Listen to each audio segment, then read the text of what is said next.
Marcos 8. Naqueles dias, quando outra vez se reuniu grande multidão, e não tendo eles o que comer, chamou Jesus os discípulos e lhes disse: Tenho compaixão desta gente, porque há 3 dias que permanecem comigo e não têm o que comer. Se eu os despedir para suas casas em jejum, desfalecerão pelo caminho, e alguns deles vieram de longe. Mas os seus discípulos lhe responderam: De onde poderá alguém fartá-los de pão neste deserto? E Jesus lhes perguntou: Quantos pães tendes? Responderam eles: 7. Ordenou ao povo que se assentasse no chão. E tomando os 7 pães, partiu-os após ter dado graças e os deu a seus discípulos para que estes os distribuíssem, repartindo entre o povo. Tinham também alguns peixinhos, e abençoando-os, mandou que estes igualmente fossem distribuídos. Comeram e se fartaram, e dos pedaços restantes recolheram 7 cestos. Eram cerca de 4.000 homens. Então Jesus os despediu.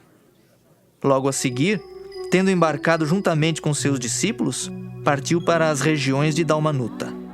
E saindo os fariseus, puseram-se a discutir com ele, e tentando-o, pediram-lhe um sinal do céu. Jesus, porém, arrancou do íntimo do seu espírito um gemido e disse: Por que pede esta geração um sinal? Em verdade vos digo que a esta geração não se lhe dará sinal algum. E deixando-os, tornou a embarcar e foi para o outro lado. Ora, aconteceu que eles se esqueceram de levar pães e no barco não tinham consigo senão um só. Preveniu-os Jesus, dizendo: Vede, guardai-vos do fermento dos fariseus e do fermento de Herodes. E eles discorriam entre si. É que não temos pão. Jesus, percebendo, lhes perguntou: Por que discorreis sobre o não terdes pão? Ainda não considerastes nem compreendestes? Tendes o coração endurecido? Tendo olhos, não vedes? E tendo ouvidos, não ouvis? Não vos lembrais de quando partiu 5 pães para os 5.000, quantos cestos cheios de pedaços recolhestes? Responderam eles: 12. E de quando partiu 7 pães para os 4.000, quantos cestos cheios de pedaços recolhestes? Responderam: 7.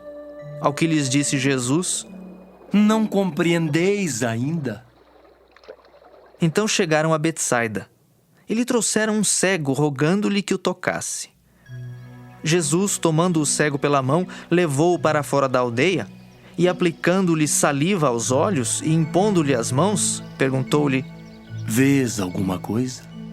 Este, recobrando a vista, respondeu: Vejo os homens, porque como árvores os vejo andando.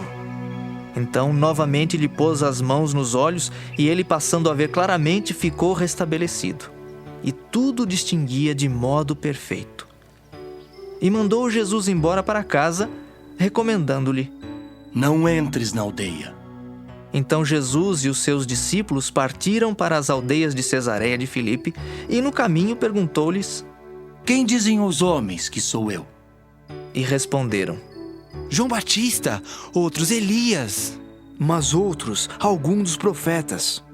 Então lhes perguntou: Mas vós, quem dizeis que eu sou?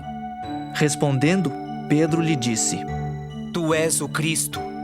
Advertiu-os Jesus de que a ninguém dissessem tal coisa a seu respeito. Então começou ele a ensinar-lhes que era necessário que o Filho do Homem sofresse muitas coisas, fosse rejeitado pelos anciãos, pelos principais sacerdotes e pelos escribas, fosse morto e que depois de 3 dias ressuscitasse. E isto ele expunha claramente. Mas Pedro, chamando-o à parte, começou a reprová-lo. Jesus, porém, voltou-se e, fitando os seus discípulos, repreendeu a Pedro e disse: Arreda, Satanás! Por que não cogitas das coisas de Deus e sim das dos homens? Então, convocando a multidão e juntamente os seus discípulos, disse-lhes: Se alguém quer vir após mim, a si mesmo se negue, tome a sua cruz e siga-me. Quem quiser, pois, salvar a sua vida, perdê-la-á. E quem perder a vida por causa de mim e do Evangelho, salvá-la-á. que aproveita o homem ganhar o mundo inteiro e perder a sua alma? Que daria um homem em troca de sua alma? Porque qualquer que nesta geração adúltera e pecadora se envergonhar de mim e das minhas palavras, também o Filho do Homem se envergonhará dele quando vier na glória de seu Pai com os santos anjos.